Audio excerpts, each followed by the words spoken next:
Hello, and welcome back to another Llorwyn Eclipsed Premier Draft. We have been trying to alternate between elves and merfolk, because those are the best decks. We end up, if we look for the open deck, in elementals almost always, it feels like. Sometimes Kithkin. And it seems like the most successful decks are merfolk and elves. So I'm looking at Glen Elendra here over the Wanderwine Farewell, but the Wanderwine Farewell is nice if you're playing merfolk.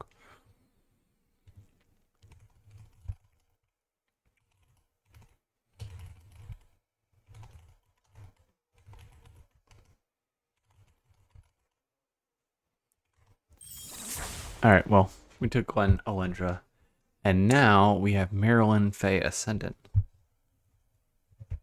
It's the best card here. It is 3 colors. That can be tricky in this set,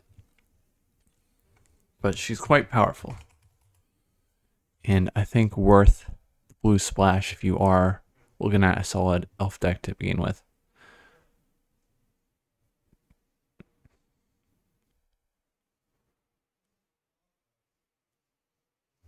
She'll let you play cards for free. What is wheeling here if we take her?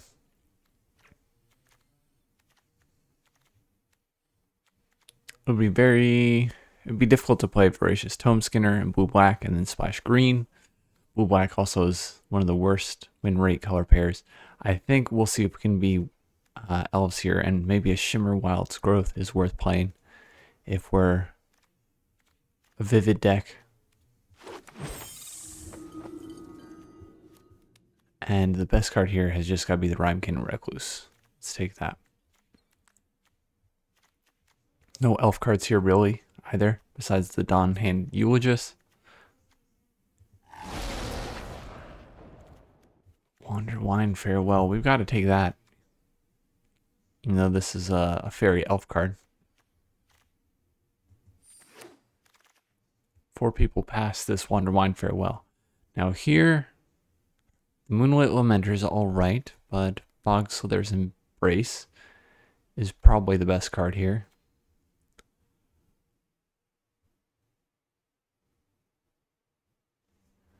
Prismatic Undercurrents, even if we're splashing, I think is just not playable. It is far too expensive.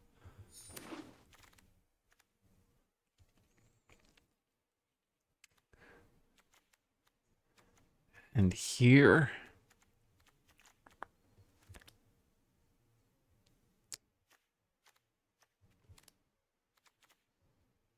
I'm going to take, a Timid Shieldbearer in case we're blue-white merfolk. And then we're just splashing these cards. We're playing these non-merfolk just because they're so strong on their own. Could be. Or we could take a Stompling, be unhappy with it. A Dagger, be unhappy with it. Or a Core, and be unhappy with it. There's the Growth. Or we can just straight up take Assistance.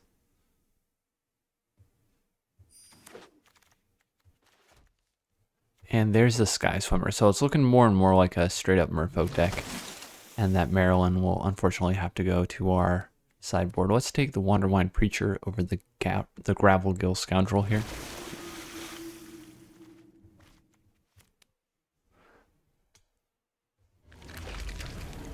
We're going to hope to not have to play the Chitinous Graspling.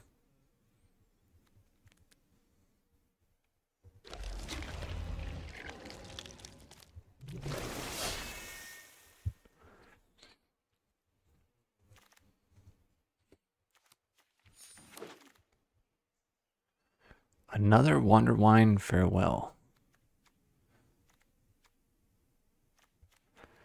It's a strong elf card here. It's actually a weaker elf card here that's still strong.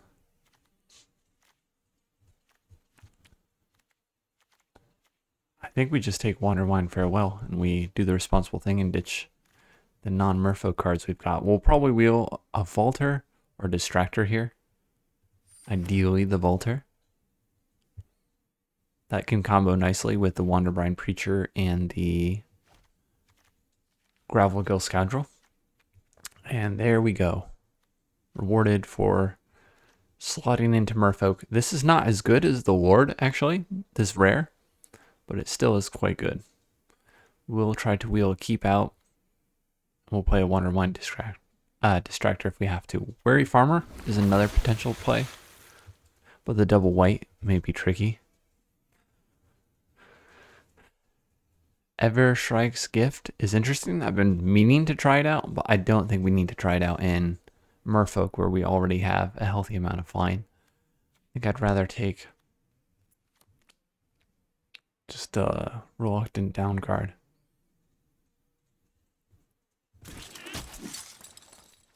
And there's the Ward.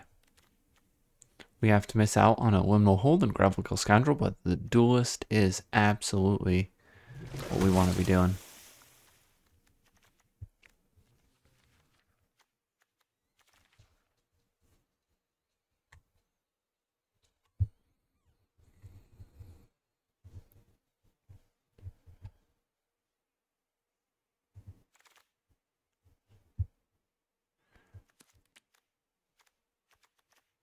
We'll just take another Wanderbrine Preacher here. And I'm curious what the game in hand win rate of this thing is.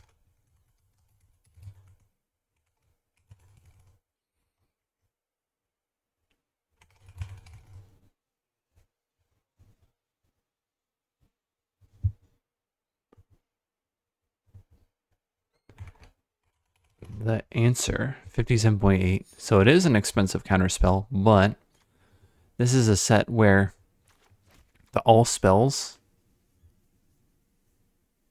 is relevant. Bodies are nice for our Merfolk. I wouldn't mind playing a Rooftop Percher, but we've got a Gravel Gill Scoundrel here that we will gladly pick up. First, Glamour Gifter is great. I don't know that we take it over a Sky Swimmer. I kind of am tempted to.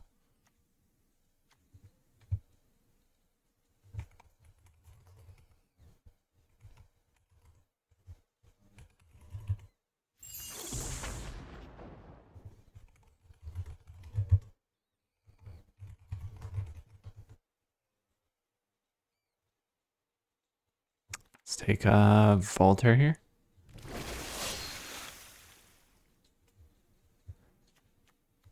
Wanderwine Distractor is a card we're going to take, but hope to not have to play. Take Architect's Defenses here. And we get another Gravel Gill Scoundrel. So we've got a good amount of early game. We might not have to run the Timid Shield Bearer. I'll leave him in there for now. 4, 5, 6, 7 early drops. I'm going to cut the down guard though.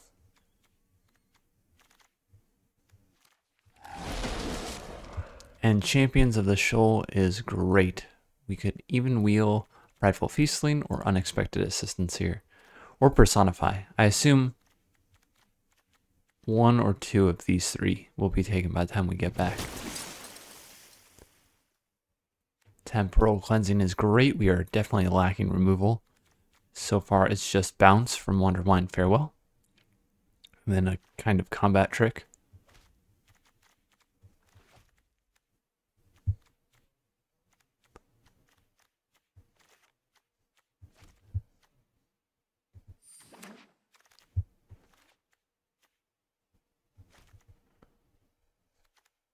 The Wanderbrine Trapper is great. We'll pick that up over the 2 drops for the Merfolk deck. I don't love Spiral into Solitude. I don't think I've seen this before. Slippery Bogle, look at this guy.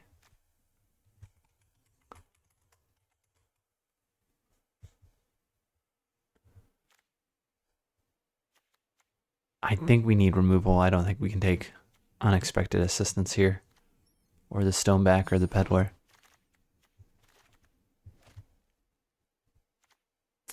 Winnowing is kind of bad in our deck because we have fairies, we have elementals. We're going to be making fairy tokens off Gwenolendra's Answer. So let's just take another removal smell.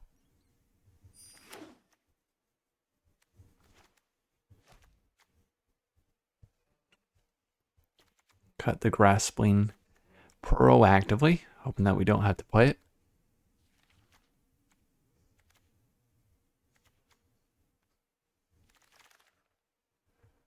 I like Lofty Dreams.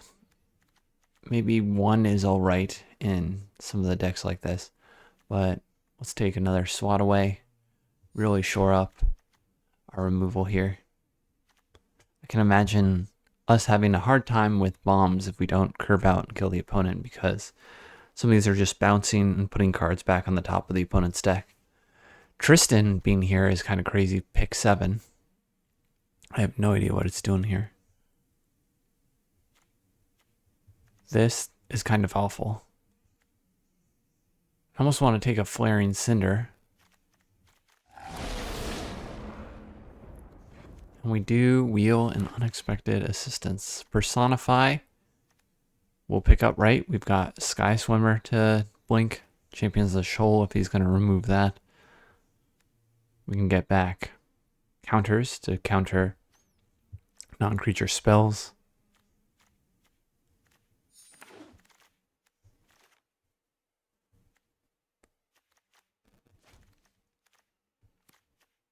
Gold Meadow Nomad might be okay. We probably won't play it since we already have a Water Brine Trapper. But I do like, oh my gosh, another Unexpected Assistance. Typically having 1-drops in the Merfolk deck so that you can really convoke early. We're not doing that much convoke, are we? These are convoke 3, 4, 5, 6, 7. We might be doing a good amount of convoke. Okay, removal will go in a pile over here. Temporal Cleansing. This is kind of like combat tricky. So I'll put it to the right over here. We have 2, 4, 5, 6, 7, 8, 2-drops. If you count the Water Brine Trapper as a 2-drop, which I'm going to. It's got 2/1.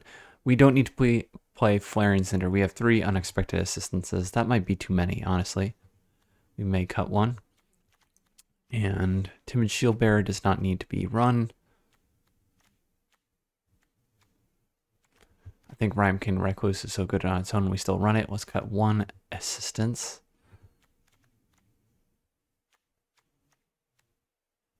One Volter.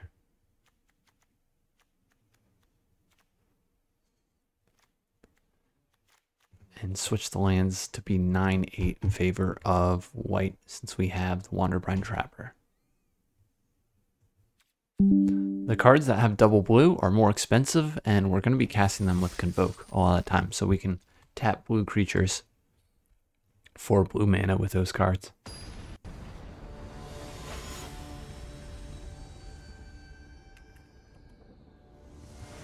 Alright, Poro with the Avatar skin will be our first opponent, and we have Deepway Navigator off the bat.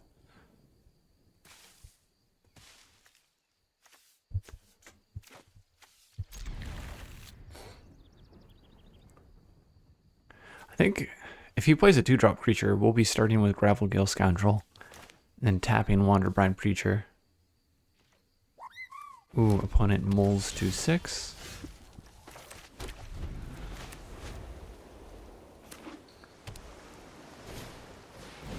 Blasting Tarfire, so he's like a goblin looking deck. Let's get some life gain in early if we can. Red blue is elementals though, and Blasting Tarfire fits the best, I would think, in a red black goblin deck. We do get to attack into this.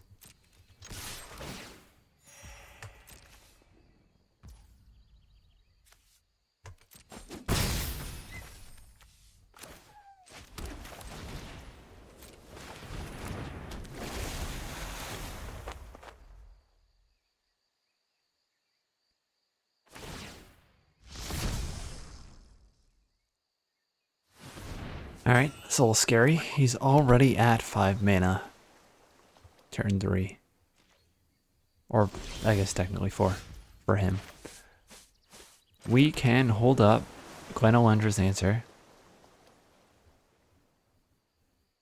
Unexpected Assistance, and Deepway Navigator.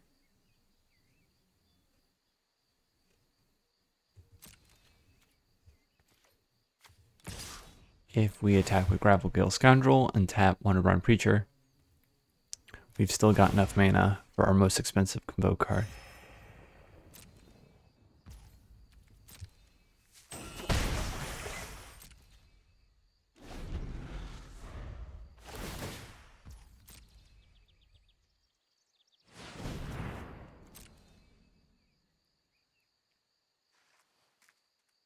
Just don't know elementals are going to be triggering Blasting Tarfire that often. There aren't a ton of elementals that add triggers. I was so busy talking about that we didn't counter Colress Zealot. That's a little rough. By a little rough, I mean a lot of rough. Okay, let's get rid of this plains.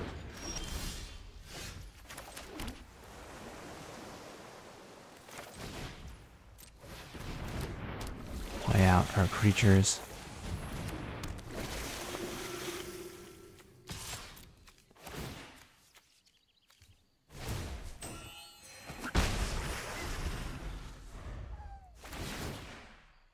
And we'll count his big creature. We'll counter his big creatures on the way back down after we bounce them with Wonderwine Farewell.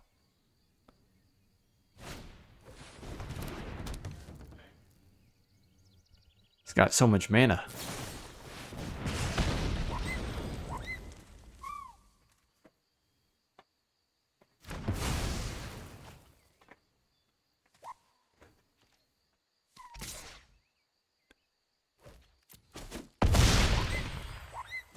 Alright, back to our starting life total. Let's drop a land here. If we do this and we convoke with 3, then it essentially costs 4 mana, and we can still flash out Deepway Navigator.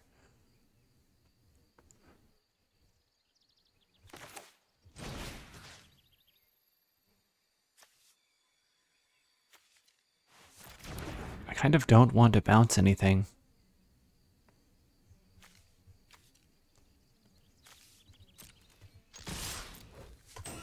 That is going to give him enter the battlefield value, which the Colress Zealot is. Let's flash in Deepway Navigator for more damage. Hold up Gwen Elendra's Answer. And we can still actually cast Wonderwine Farewell. I think it's going to be worth it.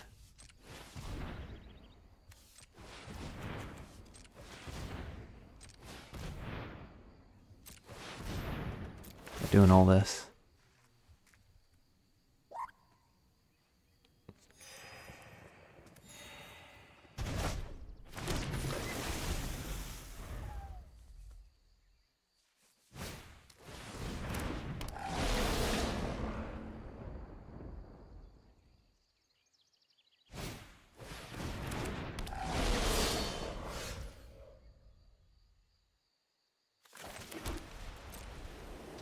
I think we just swing out here. That's it, right? He's got 2 blockers. We've got 6 attackers.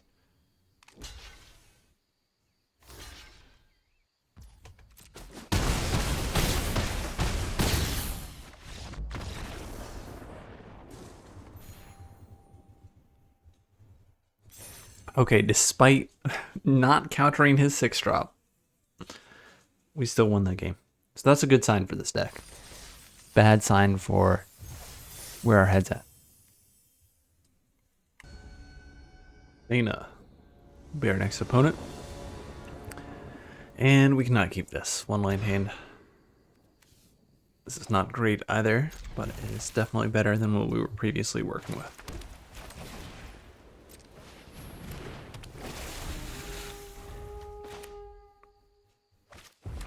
I think we'll once again run out the Wonderbrine Preacher before Gravelgill in case we can get some attacks in for more damage and some quicker life gain. Well, I guess it's actually life gain at the same speed,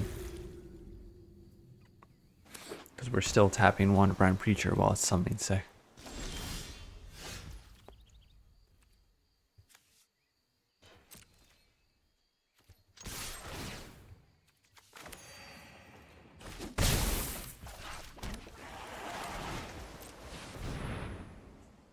Another red-blue opponent. Looks like elementals, the Cinder Strike.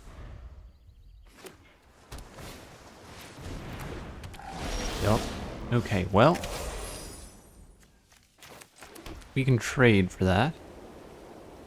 No we can't. It's another target merfolk.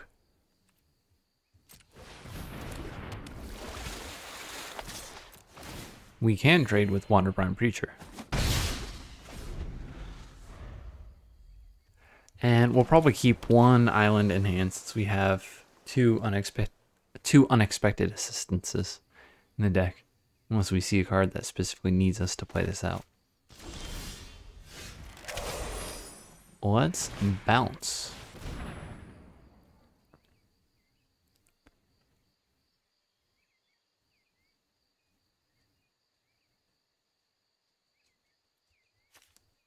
Does he have his own Gwen Olendra answer?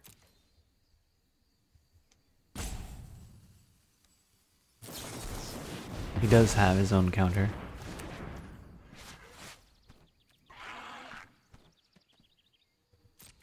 Alright, these two will attack. We'll tap the Tributary Vaulter to make Gravelgill Scoundrel unblockable and put maximum damage on the unblockable creature. Since Wanderbrine Preacher already trades with Flamecaster. Cool, he's down to 11. We have no gas in hand though.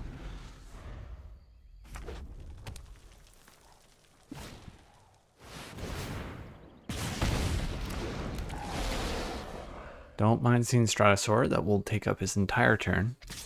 And he actually attacks, that seems kind of wild.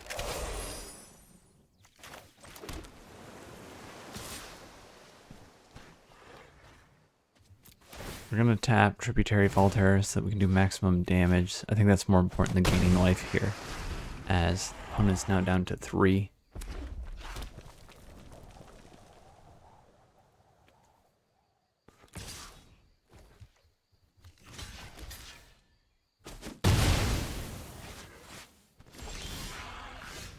Okay, if we play a Plains here,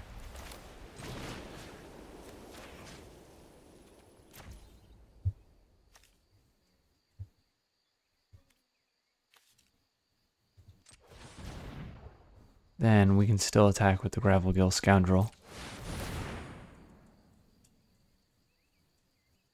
This way, if he's got removal for our creature that is attacking, he removes what I think is a less valuable creature from the board.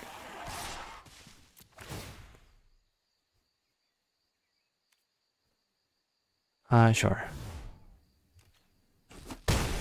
I can't think of anything that would fly. Actually, I can think of things. There's a 2/3. And there's the fairy that's a 4/3 that could be flashed in.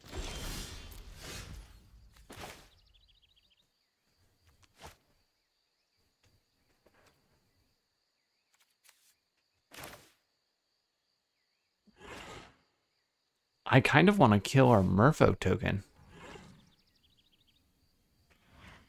to play Champions of the Shoal here. Is that crazy?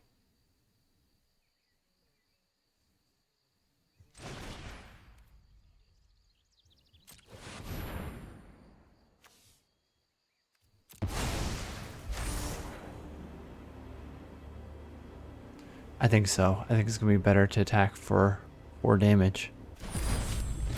And have a creature that comes back that's unblockable if he has removal for Champions of the Shoal. And if he doesn't have removal for Champions of the Shoal, we just win.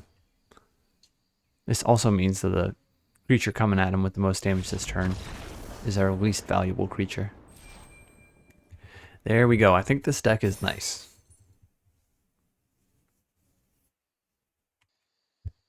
Okay, great starting hand.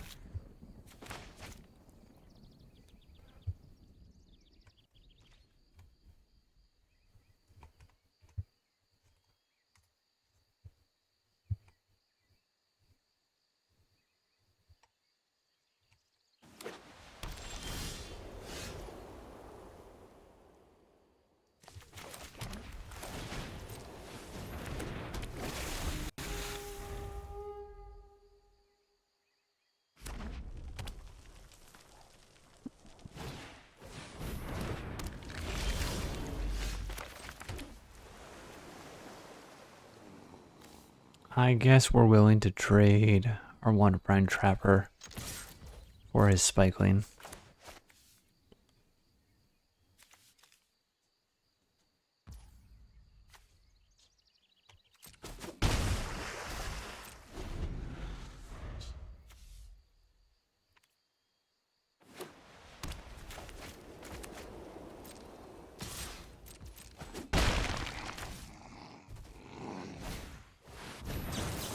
Okay, the down guard is something I'm also willing to trade with.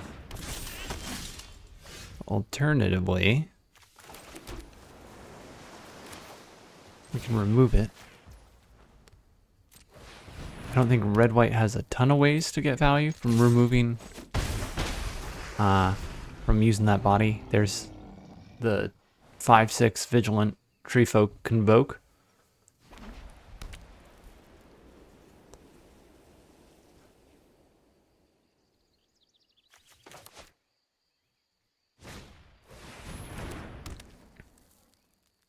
But if we could just pull ahead slightly on board, we can send spells back for cheap. Well, potentially.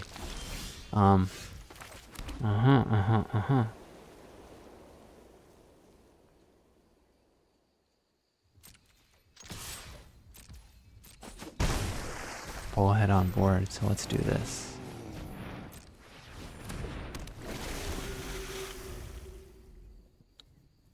Does this make Swat Away look really obvious? It could also be the double blue counter.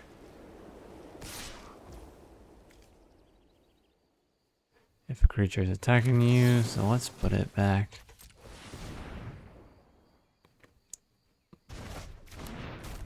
And not a big surprise that he puts that on the bottom. Spikeling is filler that ends up in a lot of decks because of its flexible mana.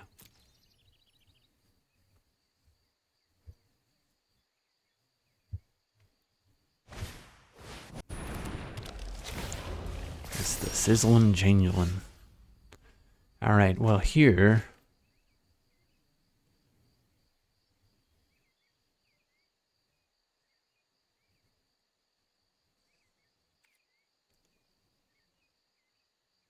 we just swing out.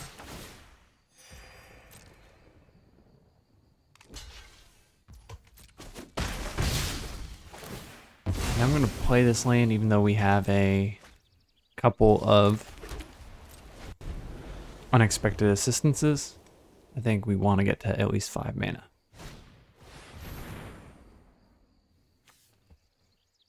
Let's make some fairies for this thing.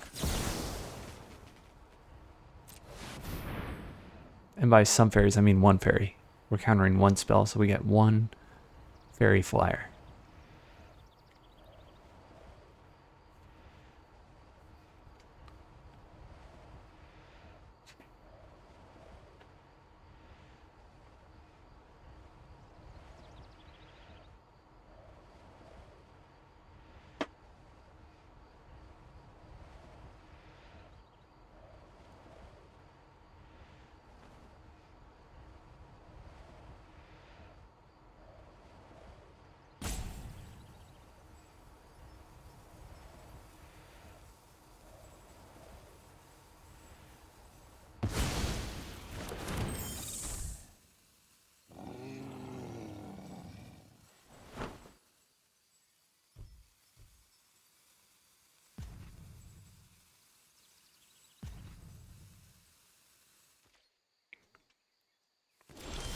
Okay. Gravelgill Scoundrel. Let's attack with both creatures first before we do anything.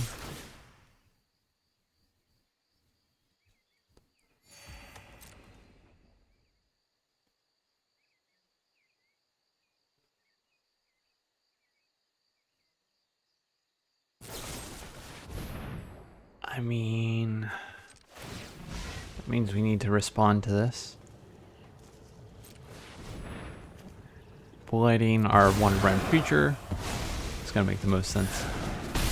Now we get to play out Gravelgill Scoundrel, and even if we can't get in attacks with Wonder Brine creature, it'll still give us 2 life points every time we tap it to make Gravelgill Scoundrel unblockable.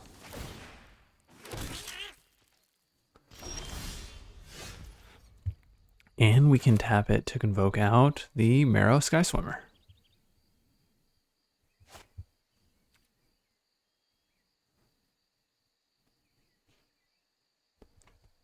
I think what I'll do is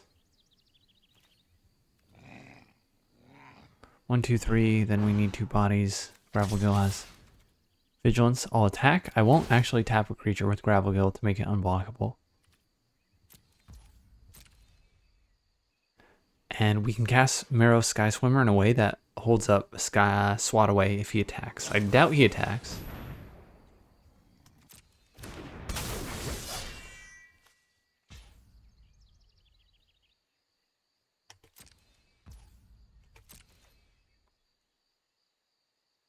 It's a token, so Persist doesn't do anything.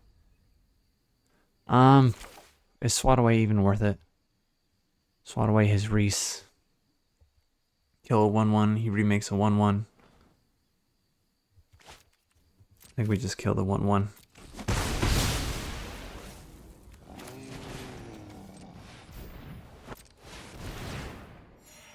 Convoke out another flyer.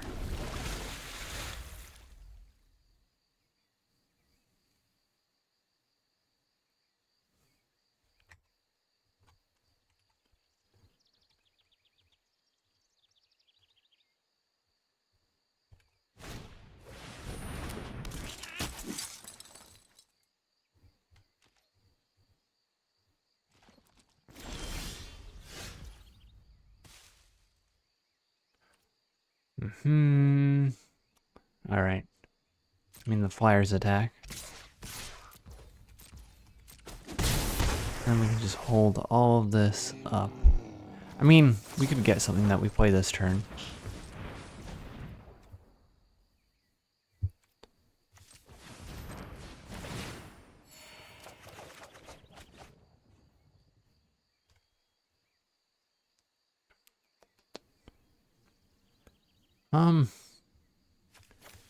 Goodbye, Wonder Brine Breacher. Hello, unblockable Gravelgill Scoundrel.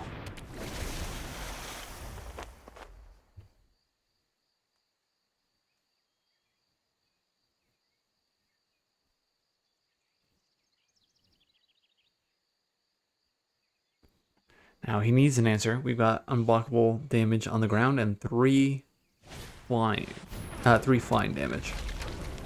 So that should be it. That was his last card. You can't force combat with the lifelink since we can make Gravelgill unblockable, and that's another victory from Tempo. Okay, this is a cupable, so let's keep it. We can play all these cards in our hand besides Swat Away unless he attacks. And I should have been looking to play a Plains first, or at least make sure we didn't draw a Wanderbrine Trapper before playing the island.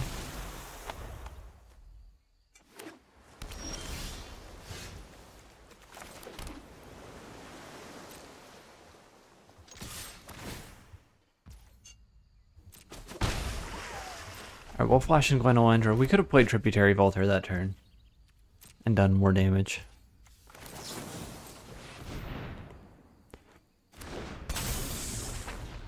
And I think that's what we'll do here. There's nothing to bounce with Rhymekin Recluse. So we're going to have to go Shields down with Gwenolendra's effect to get some more damage.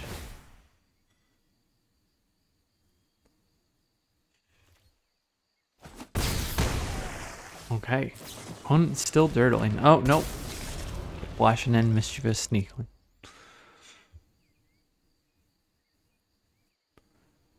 That must have been drawn last turn. Otherwise, why wouldn't he flash it out turn 2? And that's all she wrote. Tough stuff. I wonder if he was playing a bunch of colors, like green, blue, red, vivid, and kept a hand that had a lot of unplayables. Yucky. No creatures to play out of the board. We're going to have to mulligan. This is much better.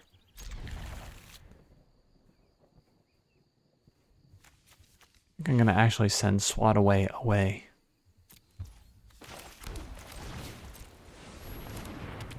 Wanderbrine Preacher should be a 3/3 if the Deep Channel Duelist gets to live.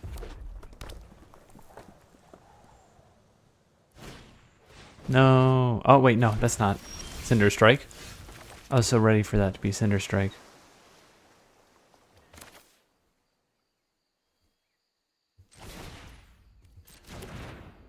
I think we play the Wanderbrine Preacher first.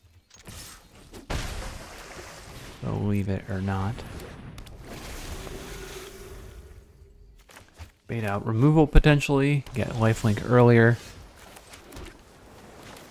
Deep Channel Duelist does not pump himself.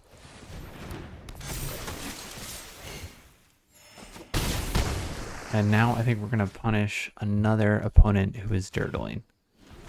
And by dirtling, I mean he simply did not have a turn 2 play, that's all. Goodbye, Deep Channel Duelist. You did a good job while you're here. And we do hit a land, that's nice.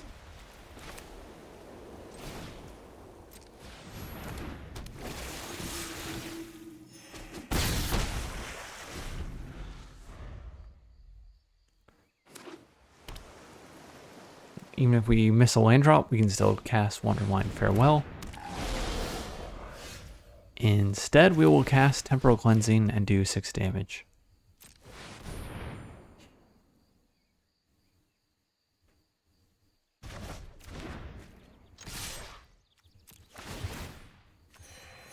I've seen decks like this before, with the Vivid payoff being Swak Roaster, and it doesn't feel like a strong enough payoff.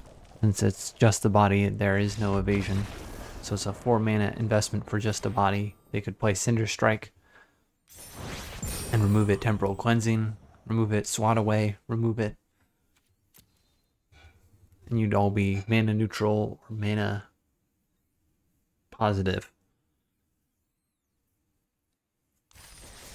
Alright, this deck is humming along. Let's get into game number 6. Okay, here we are with a keepable first hand. Ooh, more than keepable now. Rhymekin Recluse will be a nice way to bridge the gap between Deep Channel Duelist and our Sky Swimmer.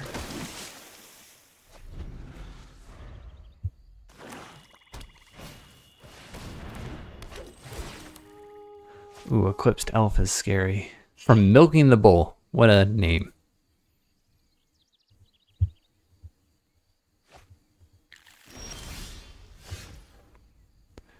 Oh, Wanderbrine Trapper. And then we could Temporal Cleansing his Eclipsed Elf.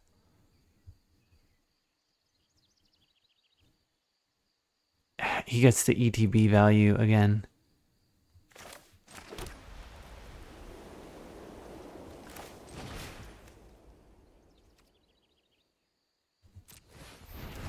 I think we do it. The tempo is good.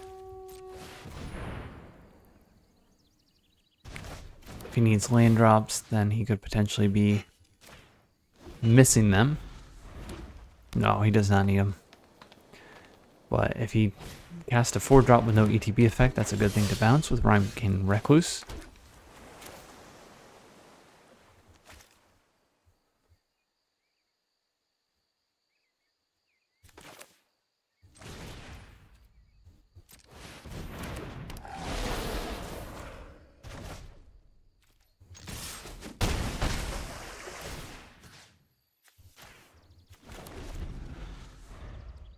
And by untapping Wanderbrine Trapper with 1 planes left, we can tap down this Eclipsed Elf so that we don't have to trade our Deep Channel Duelist for it.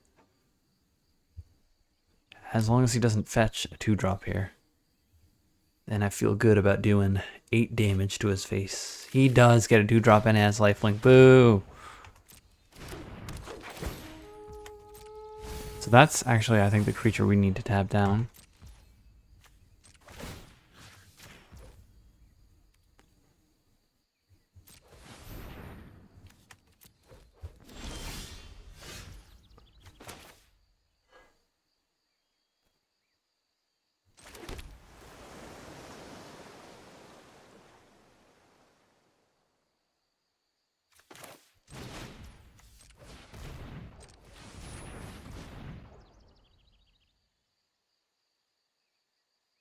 And we'll have 2 creatures left.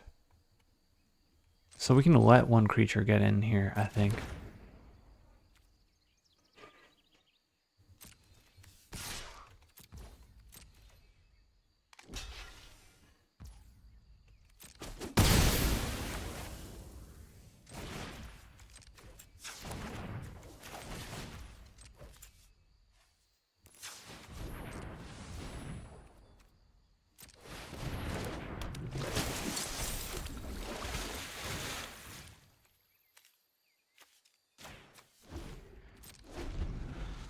Now we actually hold up Unexpected Assistance and Personify and tap down his creature. So we might do something like tap down his creature or Personify here now that he's dirtled a little bit with Midnight Tiling. Gloom Ripper is terrifying, but he can't afford it this turn.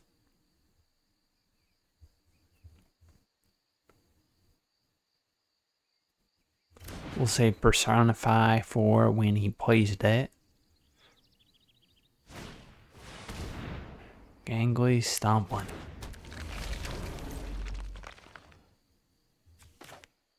So I think maybe it is Unexpected Assistance. Try and hit a land with some more action. Ooh, we can actually counter what he's got going on. 4-2. I'm going to be very greedy. I'm going to be very greedy. I'm going to get rid of this island. We can hold up Glen Elendra's Answer only if we don't hit a land, and that is the case.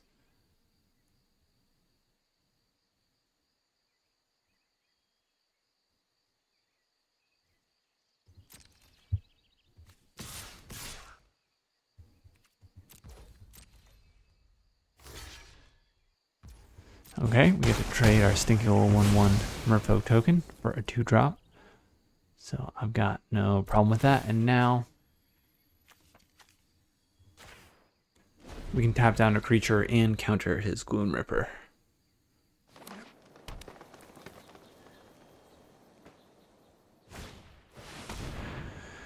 Ah, boo, smart.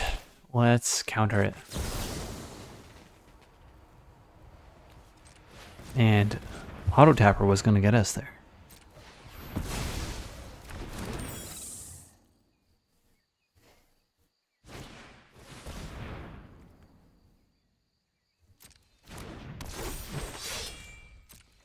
That'll be a 3/3, so that's what we'll tap down.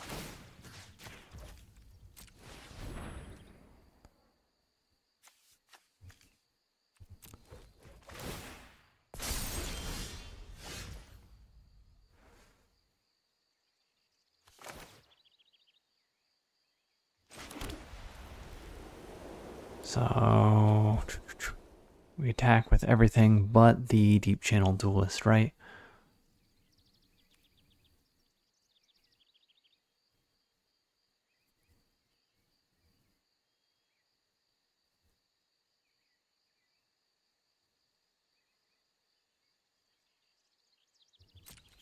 Or let's just swing out, right?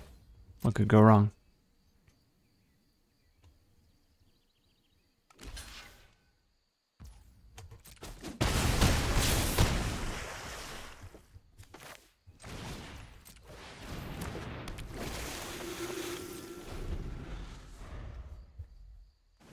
I think this means that he'll target our Marrow Sky Swimmer, and we get to make an extra 1/1 when we use Personify that.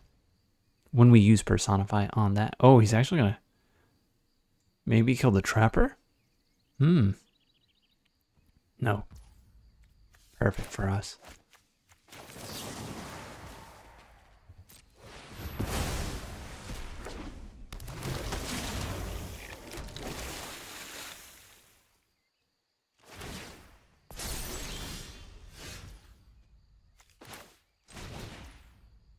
Okay, Tributary Vaulter is going to be a lot of damage. Is he actually just dead if we tap down his... Okay, we attack here. We do 2 in the air. We do 4 in the air. He's at 3. He has 1 blocker for 1. We do... Hold on. 2, 4, 5. 5 damage in the air. We remove this. Remove this. So we have 1, 2, 3 creatures coming through. 2 get through. And he's dead.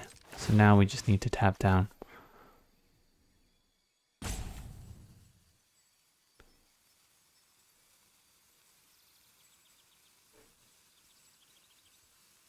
Gloom River.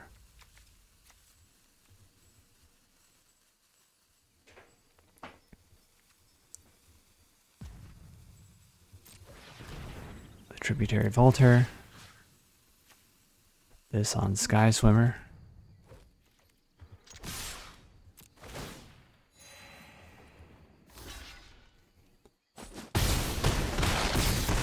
And we did it. We beat Milking the Bull. Hooray. I believe that's 6-0. So we have a shot at getting a perfect trophy here. I have no expectation of that, but if we get it, it would be cool.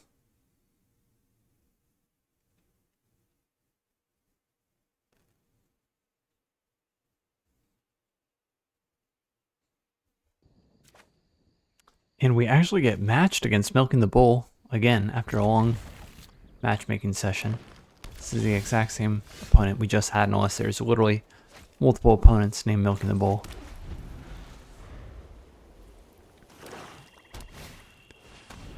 And he had a scary elves deck. Oof. There it is. Our hand is a little dirtily as well. Champions of the Shoal is going to be a little bit awkward if we don't have a Merfolk to behold from hand. And this Donhan Distant is a problem. It is stupid. And I bet it has a win rate that doesn't truly reflect how strong it is, since it's not super straightforward how to use it best. Let's bounce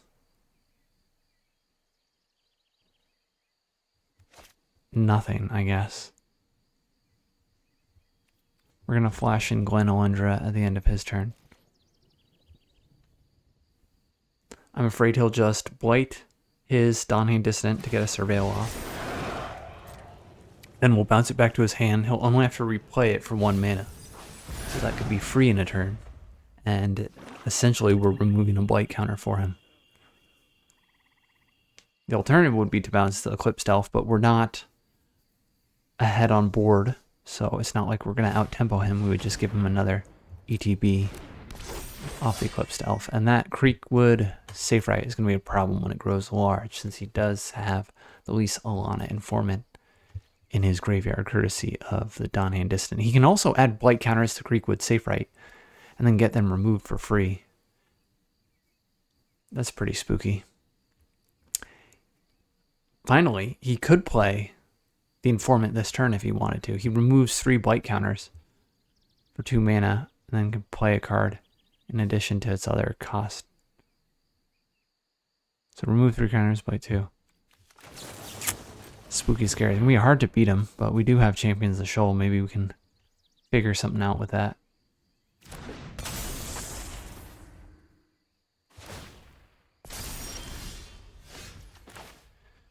Okay, well.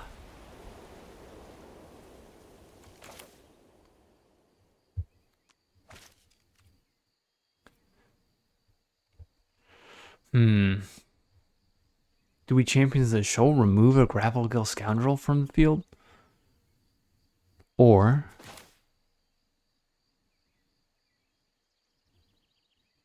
do we blight? We could blight and Temporal Cleansing. I just hate Temporal Cleansing any of these creatures because they have good ETBs, the remaining 2 here.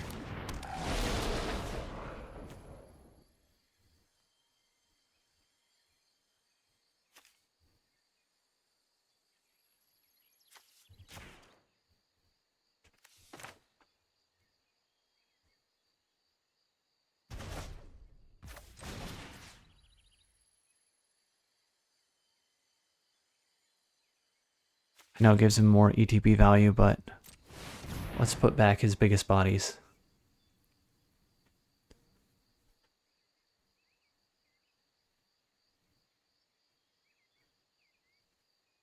Now I think he'll blight. Oh no, he has Blossoming Defense. That's kind of fine. We still trade 1 for 1.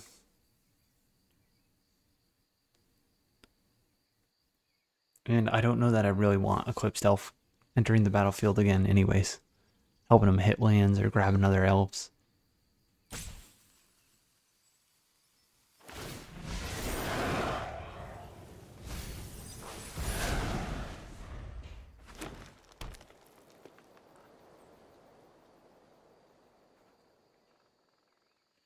Now he has multiple elves in the graveyard, and he can basically play cards from the graveyard.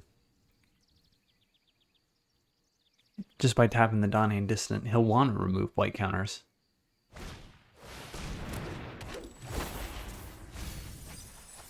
He has another Dawnhand Dissonant. This guy has a busted deck. Pummel for Hire is not bad either.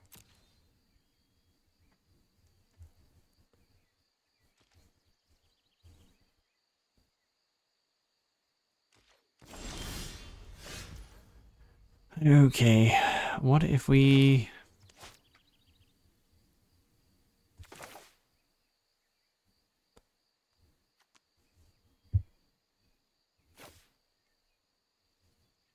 tap down the elf here and behold Gravelgill Scoundrel.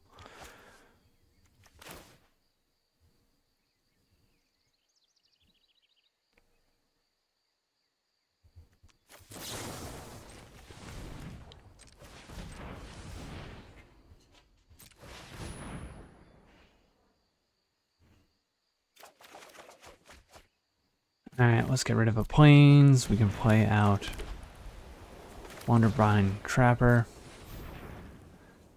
And then I would love to draw a Merfolk that we can behold, the Champions of the Shoal.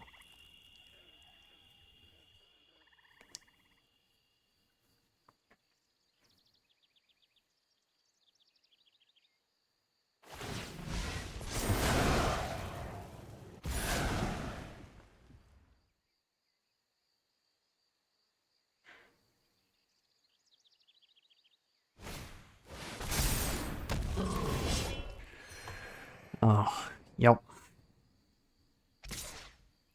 We're getting milked this game. Swat away. Well, let's do another unexpected assistance. We're not attacking through with anything anyways.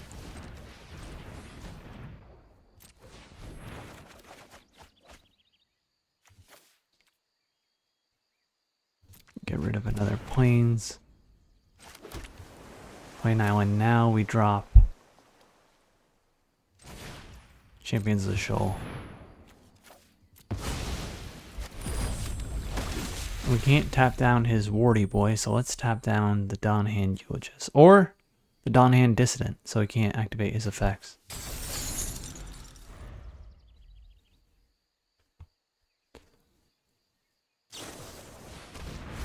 Midnight Tilling.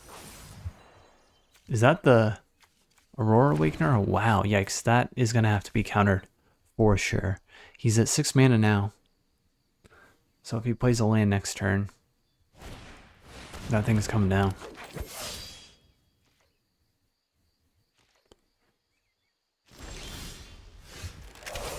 Okay, so we can play a Deep Channel Duelist and hold up Glenn Olandra's Answer.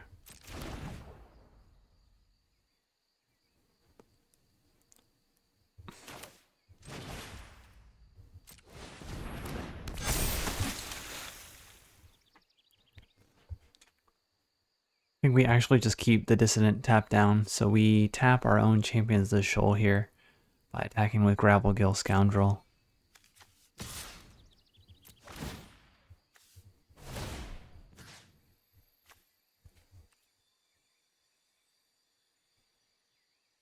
Or should we tap down the Safe Right Cavalry? No, it should be the Dissonant. It should still be the Dissonant.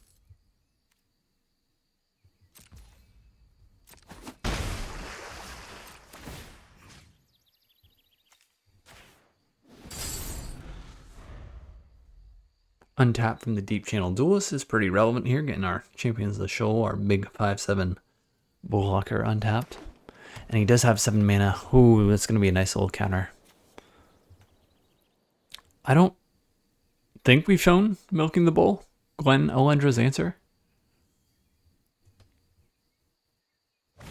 in our previous game. Okay, I see. 7. If it is 2, I think we swat away this guy.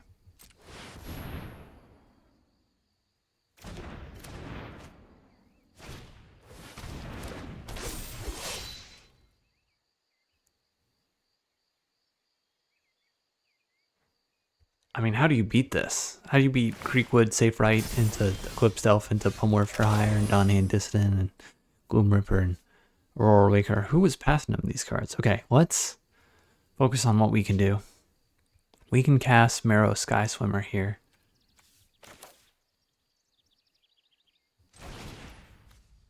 Tap this.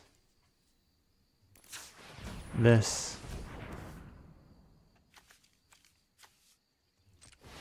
This.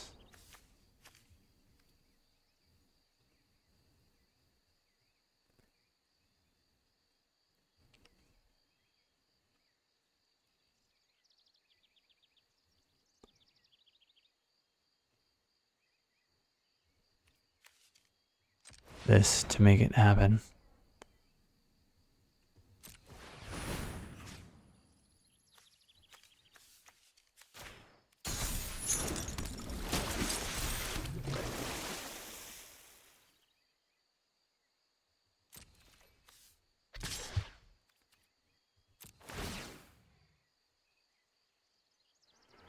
Three, we block our tap our old 2/2 here. And then we'll untap Champions of the Shoal.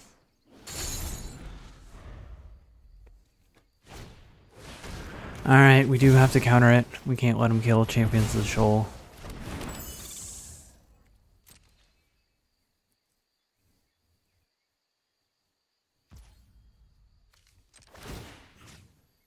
Can't pay the ward. So let's tap down the Safe Right question mark.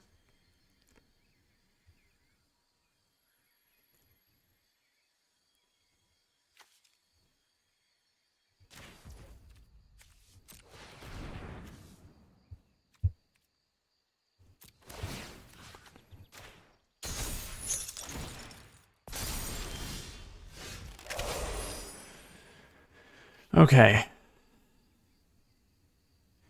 If we tap down our shoal here, we can attack with some flyers. If we tap down what you call the Pummel for Hire, actually. We can pay the ward.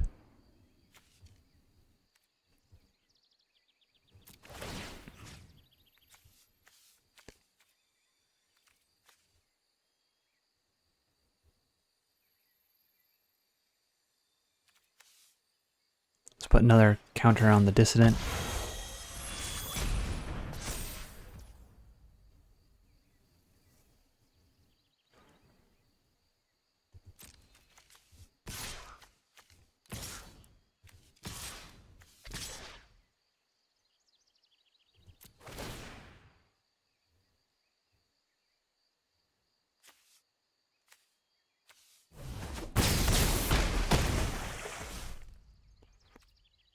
One, two, 1, 2, 3, 4. I think we play this land so we can... No, we can pay ward.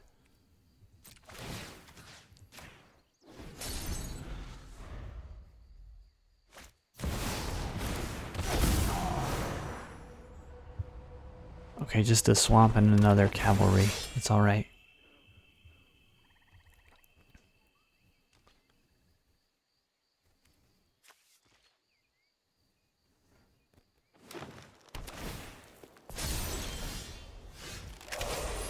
Let's do it again.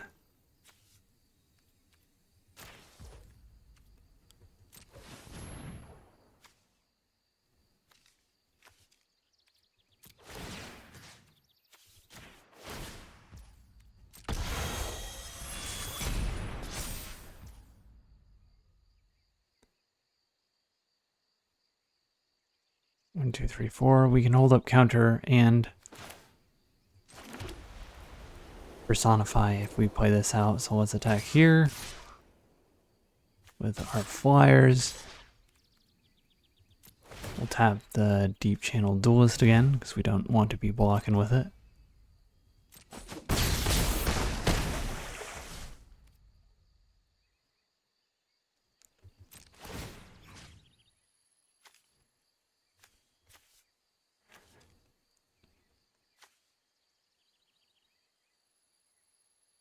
Becomes tapped.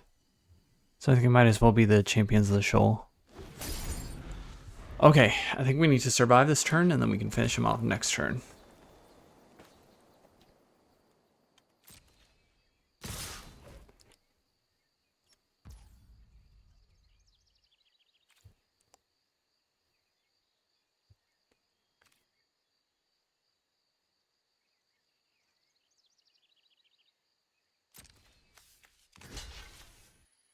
Right, 5-7 here.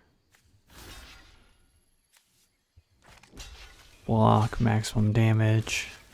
Keep this alive, 2 damage, 3 damage, 6 damage. We're good.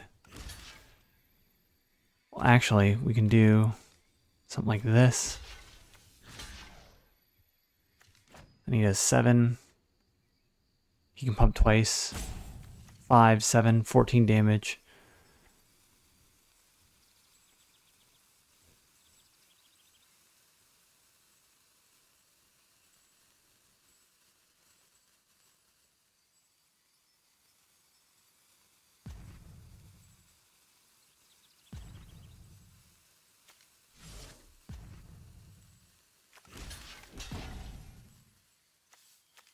See this, and then we block this. And then it's 7, 10, 14 damage. Right? I think we're good.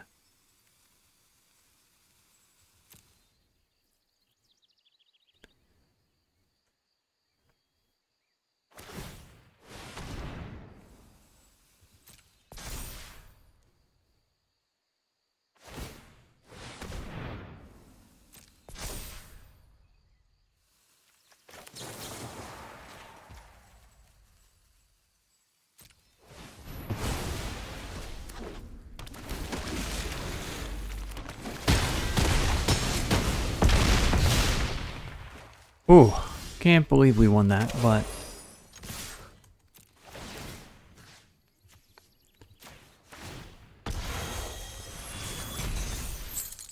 the control we were able to exert with Wonder Brine Trapper and Champions of the Shoal was what saved us. He was going to play all those cards from the graveyard with Dawnhand Dissonant. So we were able to punch through enough damage with our unblockable Gravel Gale and our flyers. What a tight game. And that is a perfect 7-0. So, sweet deck we were gifted. One of the strongest Merfolk decks we've been gifted. This was great. This is the first time playing with this Mythic Rare that I can recall. And very few bad cards in this deck, right? Voltaire, not great, but Scoundrel's typically not great, but the rest of it, awesome. So, good games. We will see you next time.